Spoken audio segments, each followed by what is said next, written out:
বাড়িতে থাকা উপকরণ দিয়ে সহজে বানিয়ে নিয়েছিলাম নিরামিষ ব্রেড চপ।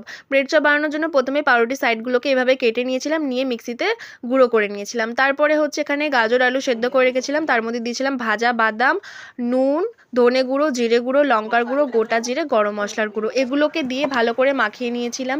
তারপরে এর মধ্যে অ্যাড করেছিলাম হচ্ছে লেবুর রস, আর দিয়েছিলাম গ্রেট করে রাখা পাউরুটির গুঁড়োটাকে। তো ওটা দেওয়ার পরে সুন্দর করে আবারও মাখিয়ে নিয়েছিলাম। নেওয়ার পরে এই কাঁচা লঙ্কা কুচিটা কিন্তু আমাদের বড়দের যখন বানাবো তার জন্য অ্যাড করব বলে কেটে নিয়েছিলাম, এটা এখন এখানে অ্যাড করলাম না যেহেতু বাচ্চা খাবে। তারপরে পাউরুটির উপরে এইভাবে সুন্দরভাবে আলুর প্রলেপটা লাগিয়ে নিয়ে তার উপরে আর একটা পাউরুটি চাপা দিয়ে দিয়েছিলাম। এবারে বানিয়ে নেব, সবগুলোকে এইভাবে বানিয়ে নিয়েছিলাম। তারপরে এখানে বেসনটার গোলা বানিয়ে নিয়েছিলাম নুন লঙ্কার গুঁড়ো জোয়ান দিয়ে।